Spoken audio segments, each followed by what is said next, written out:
Josué 6. capítulo 6. Josué capítulo 6. Nós vamos fazer a leitura do verso 1 até o 27. Vocês não vão embora? Se não mais, eles deu uma saidinha. Josué capítulo 6, versos de 1 a 27. Ora, Jericó estava rigorosamente fechada por causa dos filhos de Israel. Ninguém saía, ninguém entrava.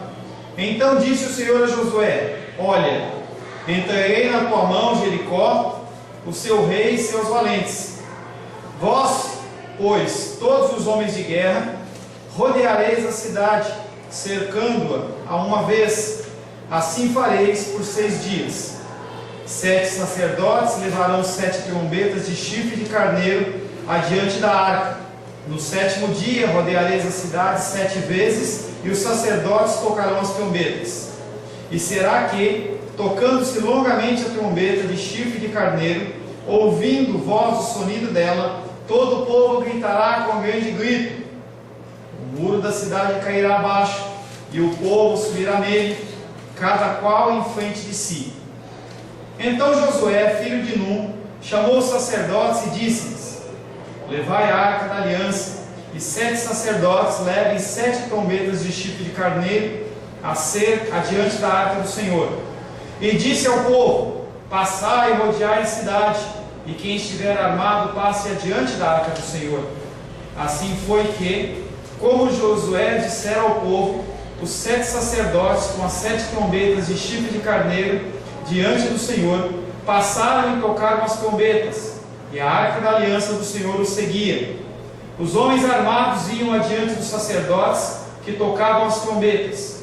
A retaguarda seguia após a arca, e as trombetas soavam continuamente. Porém ao povo ordenara Josué, dizendo: Não gritareis, nem fareis ouvir a vossa voz, nem sairá palavra alguma da vossa boca, até o dia em que eu vos diga: gritai, então gritareis. Assim a arca do Senhor rodeou a cidade, contornando-a uma vez. Entraram no arraial e ali pernoitaram. Levantando-se Josué de madrugada, os sacerdotes levaram de novo a arca do Senhor. Os 7 sacerdotes que levavam as 7 trombetas de chifre de carneiro diante da arca do Senhor iam tocando continuamente. Os homens armados iam adiante deles, e a retaguarda seguia após a arca do Senhor, enquanto as trombetas soavam continuamente. No 2º dia, rodearam outra vez a cidade e tornaram para o arraial, e assim fizeram por 6 dias. No 7º dia, madrugaram ao subir da alva, e da mesma sorte rodearam a cidade 7 vezes.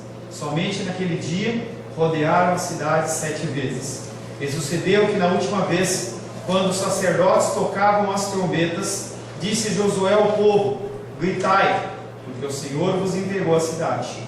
Porém a cidade será condenada, ela e tudo quanto nela houver. Somente viverá Raabe, a prostituta, e todos que estiverem com ela em casa, porquanto escondeu os mensageiros que enviamos. Então somente guardai-vos das coisas condenadas, para que, tendo-a-vos condenado, não a tomeis. Assim torneis maldito o arraial do Senhor e a confundais. Porém toda a prata e ouro, utensílios de bronze e cobre, de bronze e ferro, são consagrados ao Senhor, e irão para o seu tesouro. Gritou do ouvido o povo o sonido da trombeta, e levantado grande grito, ruíram as muralhas. E o povo subiu à cidade, cada qual em frente de si a tomaram. Tudo quanto na cidade havia destruíram, totalmente ao fio da espada, tanto homens como mulheres, tanto meninos como velhos, tanto bois, ovelhas e jumentos. Até aqui, amém? Observando aqui, a arca estava sempre à frente, representando o poder de Deus. Muito bem observado. Nós vamos falar sobre isso. Capítulo 6. A intenção desse capítulo é celebrar o caso mais extraordinário em que Deus dá a terra a Israel. É um presente de Deus. Esse tema ele faz parte do livro inteiro. A doação da terra pela parte de Deus. Verso 1. Ora, Jericó estava rigorosamente fechada por causa dos filhos de Israel. Ninguém saía e ninguém entrava. Esse versículo quer dizer que realmente a cidade, quando viu o rumor de que o povo de Israel estava chegando, eles fecharam as suas portas. E a gente lembra daqueles filmes medievais em que os homens, eles fecham aquelas portas enormes, pesadas, tem que ser 6, 7 pessoas para puxar a porta, e depois eles colocam aquela trava para que a pessoa, mesmo forçando, ela não consiga entrar. Esse versículo tem o propósito de descrever a situação aparentemente sem esperança que confronta Israel. Eles estavam morrendo de medo, porque eles já tinham ouvido das ações de Deus. E aí a gente tem que começar a ligar os eventos anteriores. Lembra do Rio Jordão? Quando a água para. Então aquele efeito não foi um efeito que foi apenas naquele local. A água, ela deixou de correr, e as pessoas que todos os dias acordavam, iam buscar água no rio, tomar banho no rio, pescar os peixes do rio, não tinha água. O leito do rio estava vazio. Parte de cima, conforme nós já estudamos em Josué, 2, 3 quilômetros para cima, a água parou. Então a água pode ter subido, a água pode ter secado lá na fonte, como também pode ter transbordado. E as pessoas, elas sofriam o efeito daquele milagre. E Jericó, ele já havia ouvido sobre os milagres e sobre as ações de Deus. Então eles estavam morrendo de medo. Lembra quando os espias, eles visitaram Raabe? Raabe olha para ele e fala assim: os homens aqui estão com as pernas tremendo, estão morrendo de medo. E aí quando eles veem aquele povo se ajuntando, eles fecham a porta. Jericó não estava aberta à invasão externa, nem os que estavam no seu interior poderiam sair, nem se comunicar com nenhum inimigo. Os únicos que ficavam eram os soldados na parte superior, mas ninguém do povo ficava em contato com aquele povo. Eles simplesmente sabiam que alguma coisa estava acontecendo, mas as portas estavam fechadas, aguardando a vinda dos homens de Israel. Isolado. Eles recolheram alimento, recolheram água, recolheram as coisas que eles ficaram lá, eles estavam isolados. E aquela fortaleza é uma fortaleza muito poderosa. Eu não lembro muito bem, mas uma vez eu fui atrás de grossura. A grossura da parede era uma coisa tipo assim, dessa parede até essa parede. Era uma grossura muito grande, então ninguém conseguia quebrar aquilo. Ninguém conseguia transpor aquilo. Ela era uma muralha muito alta. Pedra? Era uma muralha muito alta. Era Então, igual pessoas... a muralha de Israel, né? Creio que sim em relação à altura, como aqueles filmes medievais. A pessoa ficava aqui embaixo e os caras lá em cima, entendeu? Você não tinha acesso. Tinha alguns tipos de arma de guerra que eles chegavam. Em Ezequiel, quando a gente estudou, a gente falou sobre isso. Eles chegavam com tranqueiras, que eram como se fossem escadas. Eles iam todos protegidos para não receber flechada, mas tinha uma escada dentro. Então os soldados, eles subiam a escada e conseguiu transpor, mas o povo de Israel não tinha isso. Então eles fecharam a cidade. Algumas cidades naquela época também tinham aqueles fossos medievais, lembra? De água. E aí era mais difícil ainda de transpor. No caso de Jericó não tinha um fosso, mas ele era uma cidade fortificada, os muros altos e as portas estavam fechadas, nada entrava e nada saía. Verso 2: Então disse o Senhor a Josué: Olha, entreguei na tua mão Jericó, o seu rei e os seus valentes. Não foi só Jericó, e ele faz observação em relação a também o seu rei, e também em relação aos seus valentes. Uma ação combinada de palavras e atos. A ênfase principal no ato de Deus dar a cidade nas mãos de Israel. Esse é o principal desse versículo. Não é a força humana, não são estratégias humanas, mas é Deus. Olha, Israel, eu estou te dando. Eu vejo o Sebastião se esforçando cada vez mais, mas haverá um momento em que o Senhor vai contemplá-lo, em nome de Jesus, com o título da OAB. Então, por algum propósito, entendeu? Ele está tendo um pouco mais de dificuldade. O Senhor tem algum propósito que nós, no nosso entendimento, não conseguimos captar. Mas aqui ele está falando que Deus vai dar. Deus vai dar. Quando Jericó será tanto um ato de fé. Hebreus, abre aí, Hebreus capítulo 11, verso 30. Lá na frente fala sobre esse efeito lá de trás do passado. Hebreus 11, 30. Vou dar uma conferidinha depois lá na câmera que está falando. Tá? Quem achou, pode abrir por gentileza. Pela fé, ruíram as muralhas de Jericó, depois de rodeadas por 7 dias. Pela fé. A fé se apega à verdade da palavra de Deus referente ao ato que ele está por realizar. Deus garante a Josué que ele entregará a cidade de Jericó, seu rei e seus guerreiros, poderosos ao poder de Israel. E aí eu pergunto para você, só foi a fé do povo? Só foi a fé do povo que fez destruir a muralha de Jericó? Lucas 17,6, abre aí. O poder de Deus fala assim, 17,6.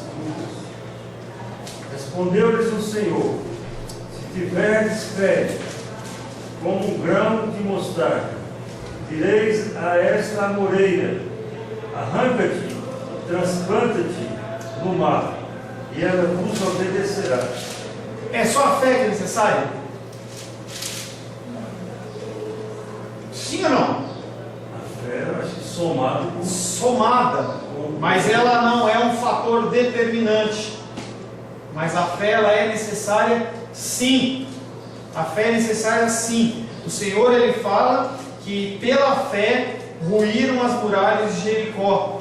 Os propósitos do Senhor não podem ser frustrados, mas a fé é o elemento humano que Deus espera que nós tenhamos. E como é que você adquire fé? Oração no monte? Testemunho? Jejum? Como é que se adquire fé? A fé vem pelo ouvir e ouvir a palavra de Deus. Você ouve a palavra de Deus, a palavra entra no seu coração.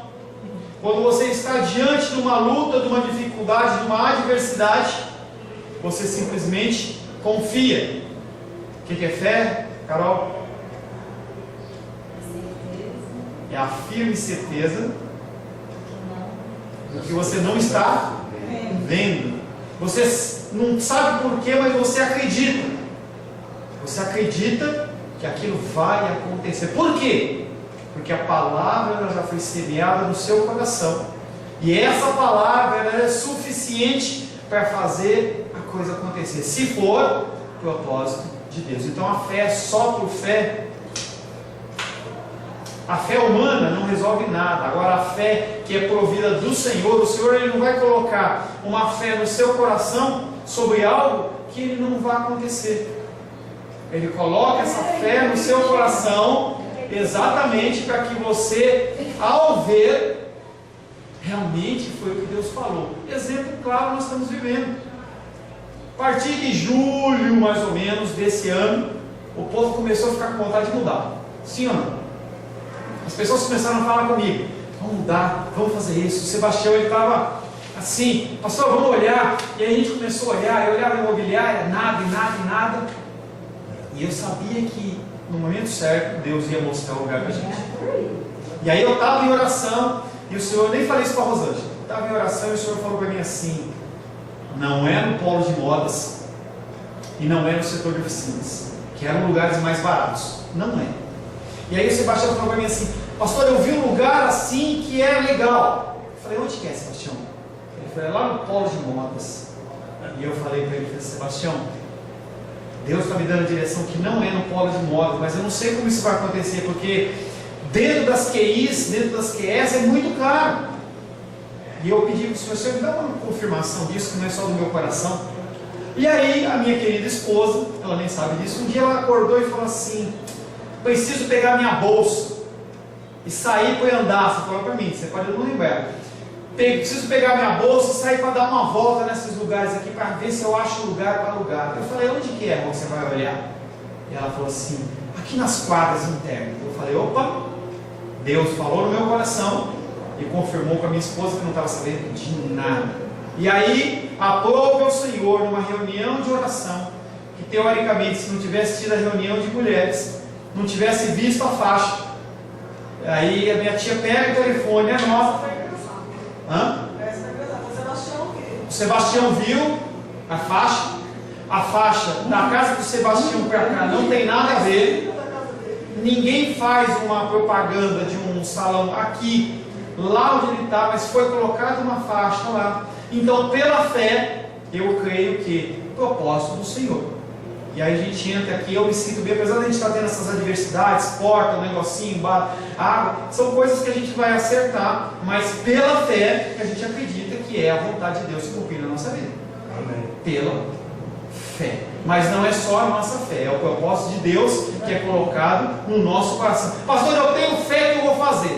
Se não foi o propósito de Deus, não resolve nada.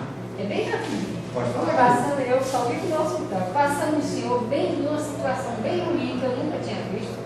Eu olhei para aquilo e falei, não, eu sou filho de Deus, por que eu não vou lá e não mando aquele homem se endireitar e andar? Aí depois eu falei, alto lá, senhor, isso aqui deve ser o sua vontade, alto lá. Eu não recebi nenhum não. Isso é só a minha vontade. Quieta. E aquietei, não fui lá não, pastor. Que eu podia ir para a minha. O importante, querida, é você conseguir discernir entre vontade de Deus e não vontade, e também entre o medo humano e o medo de a coisa acontecer. Porque o Senhor ele fala que nós temos a autoridade de orar por enfermos e eles serem curados. Agora, não estou dizendo que é o seu caso. Agora, se a gente não ora, o cara não vai ser curado. Mas eu fiquei Entendeu? pensando que era de mim. Eu falei, isso é meu. E eu não vou Tá? lá. A gente tem que ter. Você falava no intervalo sobre o altruísmo dos espíritas, que eles fazem obras sociais e tudo mais. Se nós não pusermos o pé para frente para fazer, então a gente tem que começar a agir e fazer. Tá? Então nesse texto ele fala: olha, entreguei na sua mão, Jericó, o seu rei e os seus valentes. Essa guerra é uma guerra normal? Essa guerra do povo de Israel contra a tribo de Jericó lá, com o povo de Jericó, é uma guerra normal? Não é uma guerra normal, é uma guerra santa. Entre os muçulmanos é chamada de... Como é que chama a guerra santa lá no povo do Oriente Médio? Jirá. J-I, depois eu vou colocar um quadrinho para a gente começar a escrever. Jirá. J-I-R-A e um Hzinho. Jirá, que significa guerra santa. Quando eles saem para guerrear, eles dizem: eu não estou guerreando em nome do Alá, eu não estou guerreando em nome de mim, mas eu guerreio em nome de Deus, do Deus deles, né? Então chama guerra santa. O fato do rei de Jericó ser mencionado além dos valentes é uma indicação de que provavelmente houve sim uma ofensiva do povo de Jericó. Eles não simplesmente sentaram e esperaram que o povo de Israel matasse todo mundo. Houve uma guerra naquele momento, houve algum conflito bélico, por isso que ele cita o seu rei e os seus valentes. Haviam pessoas de guerra dentro de Jericó. O fato de rei de Jericó ser mencionado além dos valentes é uma indicação que se planejou e provavelmente se ofereceu resistência armada depois que os muros caíram. Tudo isso serve para acentuar o poder soberano de Deus, porque haviam guerreiros em Israel? Não haviam guerreiros em Israel. O povo saiu do Egito. Eles eram escravos. O povo de 20 anos para cima morreu todo mundo no deserto. Os que eram de 20 anos para baixo cresceram no deserto, não tiveram prática bélica nenhuma, não tiveram conflitos, não tinham armas, mas eles eram colocados como guerreiros. Eles não eram guerreiros porque tinham armas ou tinham experiências de guerra, e sim porque eles tinham mais que 20 anos, que era o tempo das pessoas entrarem no serviço militar. Então aqueles homens eles estavam perante a muralha e haveria um confronto bélico, sim. Isso é mais uma referência ao poder soberano de Deus. No passado não. Depois vai acontecer situações em que Deus ele confunde o exército sírio e eles mesmos se matam. O povo ele começa a olhar: eu olho para o Sebastião, estou com a espada, mas ele é do meu exército, e eu vou lá e tchum, mato ele. Não precisa do povo lutar, quem luta é o próprio Senhor. Verso 3: vós, pois, todos os homens de guerra, rodeareis a cidade, cercando-a uma vez. Assim farei por 6 dias. Aí o Senhor ele dá uma ordem estranha. uma ordem estranha. Ele fala assim: olha, gente, vocês, homens de guerra, primeiras pessoas que ele cita são os homens de guerra. Ele fala assim: vocês vão rodear a cidade uma vez. No primeiro dia, no segundo dia você faz de novo, terceiro dia faz de novo, até o sexto dia. Fazer um cinturão? Basicamente você começava, lembra quando a gente fazia lá na ICPG? Que a gente fazia aquela volta? Então, o povo de guerra, depois eu vou estar descrevendo como é que era a sequência, mas o primeiro que ia eram os homens acima de 20 anos, que eram os homens de guerra. Eles saíram do arraial deles, que estavam lá em Gilgal, eles saíam e aí eles faziam todo o rodeio do povo. E havia outros povos, outros grupos de pessoas que vão fazer parte também. Mas silêncio? Silêncio, sem falar nada. Marche ao redor da cidade.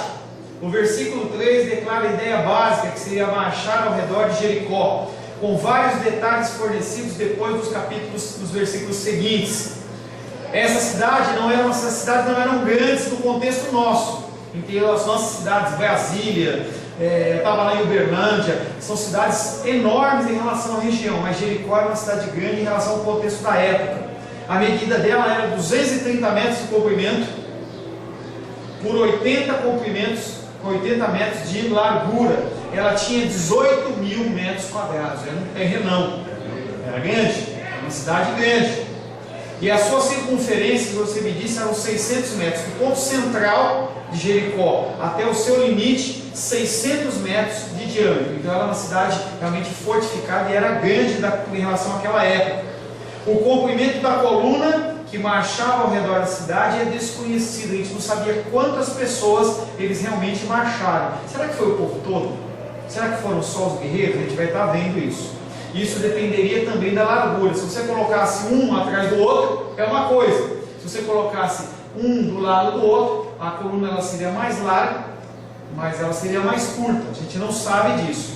Em vista do grande número de pessoas, aproximadamente 3,5 milhões de pessoas era o grupo de pessoas que saiu do Egito. Então a gente não sabe quantas pessoas haviam realmente naquela época. Eles estavam marchando, devia-se assumir que os que iam na frente da coluna, eles chegavam de volta no acampamento antes das que estavam atrás completar a volta. Então era tanta gente que quando começava-se a volta, entendeu? Quando o último da fileira tivesse ainda fazendo a volta, o primeiro já tinha voltado para o arraial, porque era muita gente, 3 milhões de pessoas, era muita gente.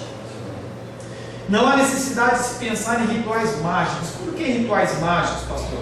Porque naquela época eles faziam isso como uma forma de invocar as suas divindades.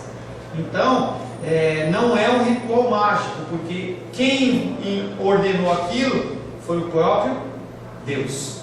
Então Deus ele não se movia com artes mágicas, não era um hipnotismo, não era um voodoo que eles estavam fazendo, mas era um ato profético que Deus estava executando através daqueles homens. Verso 4: 7 sacerdotes, mais um elemento está sendo incluído. 7 sacerdotes levarão 7 trombetas, e aí eu trouxe a minha, que eu tenho uma trombeta de carneiro. Olha aqui, ó, trombeta de carneiro, chifre de carneiro. Então, 7 sacerdotes, com 7 chifres desses, maiores ou menores, eles iam na frente. Vamos lá. 7 sacerdotes levaram 7 trombetas de chifre de carneiro adiante da arca. Então, o primeiro grupo, soldados. Segundo grupo, a arca do Senhor com os sacerdotes. No 7º dia, rodeareis a cidade 7 vezes e os sacerdotes tocarão as trombetas. Então, começa a se montar o grupo. Só toca depois das 7? Calma. Vai ter 6 voltas, cada vez vai dar uma volta só, e no 7º dia vai dar 7 voltas. Com calma. O número 7, 7 sacerdotes, cada um com uma trombeta, é simbólico. E o número 7 na palavra de Deus ele é um símbolo de completo. Por exemplo, Deus ele fez o mundo em 6 dias e no 7º ele descansou. Um número de finalização, um número completo, um número perfeito, segundo a Bíblia. Por isso que ele escolhe o número 7, ele é simbólico, relembrando as obras da criação. O Senhor que cria o mundo, Ele também trabalha na redenção do seu povo. No 7º dia, o Senhor agirá em nome do seu povo. Por que não no primeiro? Por que não no 2º, 3º, 4º, 5º, 6º? Porque assim o Senhor o quis. Também para provar o coração do homem, para que as pessoas possam confiar, mostrar se confiam em Deus ou não confiam. Imagina você rodeando uma cidade fortificada daquela, sem poder falar nada. E não era que nem quando a gente fazia lá no ICP, a gente dava a volta, às vezes a pessoa conversava, um falava, oi, e aí, tudo bem, não sei o quê, às vezes a pessoa passava alguém assim, você cumprimentava a pessoa. Não, eles tinham que ficar boquinha fechada, porque senão havia juízo de Deus. O Deus ali, Ele não deixava passar não, a coisa acontecia. Verso 5: e será que, tocando-se longamente a trombeta de chifre de carneiro, eu não vou tocar porque está muito cedo ainda, vou acordar alguém aí no prédio. Os sacerdotes devem, e tocando-se longamente a trombeta de chifre de carneiro, ouvindo voz do sonido dela, todo o povo gritará com um grande grito. Aí a resposta do que você me perguntou: apenas no 7º dia. O muro da cidade cairá abaixo e o povo subirá nele, cada qual em frente de si. Entenda que eles tinham vários toques de trombeta. O toque longo era um toque de chamar o povo. Entenda que naquela época não tinha e-mail, não tinha celular, eles tinham que falar com grandes distâncias. Então eles tocavam o chifre, e então se uma pessoa tocava aqui, o outro estava lá longe, a 1 quilômetro de distância, ele entendia através do toque o que era para fazer. Então tinha toques de arrependimento, toques que eles tinham que se prostrar perante o Senhor, e também toque de ajuntamento. Entendeu? Quando ele tocava o toque longo e dava alguns repiques, ele entendia que era a hora do povo agir. Mesma coisa que acontecia quando estava lá no tabernáculo, quando eles iam desmontar o tabernáculo, quando eles iam sair, que a coluna de fogo e a coluna de nuvem que guiava o povo de Israel no deserto, eles não saíam avisando: corre lá, avisa o povo de Judá, avisa o povo de Azé. Não, eles tocavam o toque, eles já sabiam que eles tinham que começar a se movimentar, cada um tinha que sair numa posição certinha, porque senão era uma confusão. Ontem eu estava no ônibus lá, voltando de Uberlândia, tudo acabou, o povo lá do fundo já se levanta, já quer sair rápido. Naquele tempo não. O povo de Israel, quando eles iam desmontar o acampamento, tinha sequência certinha, porque primeiro saía a arca do Senhor, preferência, e depois saía a tribo de Judá, e aí saía na sequência das tribos ordenadas pelo Senhor para sair tudo em ordem. Então eles saíam direitinho. Quando era de montar, primeiro a arca parava, e aí eles iam montando as tribos em volta. Então aqui o toque do chifre tem essa função: alertar as pessoas do caminho, da hora de como eles têm que fazer. Aqui fica uma pergunta: quando o muro caiu, a reação do povo foi de... Na semana que vem. Cenas dos próximos capítulos. Espanto. Cenas dos próximos capítulos. É muito bom. Como que caiu? Caiu para frente? Caiu para trás? Caiu para baixo? A gente vai ver, tá? Fale, irmão Cláudio. Pastor, eu fico confuso sobre o 7º dia. Isso. Depois a gente finalizar a aula, a gente conversa. Pode ser? Porque não tem a ver, não, o 7º dia. Então vamos lá. 7º dia é o 7º dia do descanso. Sabat, como está escrito, S-A-B-A-C-H, Sabat, quer dizer dia do Senhor, não quer dizer sábado, irmão. Quer dizer dia de descanso. E a tradução que a gente tem na Bíblia é de sábado, está errado. É dia de descanso. Em 6 dias trabalhou o Senhor, e no Sabat Ele descansou. E as pessoas elas pegam o sábado, o dia sábado, como um dia de descanso. Pode ser sábado? Pode ser domingo? Pode. Vamos dizer que o senhor trabalhava de policial, de oficial. O senhor não trabalhava em escala? Sim ou não? Não tinha horários de escala que o senhor trabalhava? Às vezes o senhor trabalhava de domingo? Ou não? É porque... Não, o senhor trabalhava de domingo? Quando o senhor trabalhava? Então, mas tinha um dia que era um dia de folga do senhor. Esse é o dia de descanso. Não é o sábado especificamente. é qualquer dia que você tira para adorar e louvar ao Senhor. Se o adventista quer tirar o sábado, deixa ele tirar o sábado, não tem problema. Nós tiramos o domingo, porque quando o Senhor Jesus Cristo ele morre e ressuscita, nós entendemos que o dia santo de santificação é o domingo, que é o primeiro dia da semana. Então, como a gente entrega o nosso dízimo, consagrando a nossa financeira, quando no segundo domingo você vem adorar ao Senhor, porque segunda-feira é o segundo dia. Às vezes a gente confunde. Segunda-feira não é o primeiro dia, é o segundo dia. Você vem no domingo, você ora ao Senhor e você consagra toda a sua semana até o próximo domingo. Certo? Não certo? Amém ou não amém? Porque não assiste muito isso. Mas os judeus sempre guardam o sábado. Guardou o sétimo dia, que no caso era o sábado. Porque fala muito, a Bíblia fala muito sobre o sábado. Fala sobre o dia de descanso, meu pai. É isso que eu estou falando para o senhor. Quando o senhor vê sábado na Bíblia, entenda dia de descanso. Muda na tua cabeça. Está escrito sábado, você fala assim, dia do Senhor, dia de descanso. Aí essa nuvem de que tem seu sábado, ela some. Amém? É a tradução bíblica isso. Mas porque Porque no original não está escrito sábado. No original, no grego, está escrito sabá, é o dia do Senhor. Porque o escritor não colocou para evitar essa confusão. Porque ele errou, porque ele é ser humano. É tradução. Ele errou. Não tem só esse erro, meu querido. E não é a Bíblia que está errada. É o tradutor que errou. O que Deus revelou não se movimenta. Agora o ser humano ele traduz de uma forma errada. As pessoas elas traduzem conforme o contexto que elas estão vivendo e tudo mais.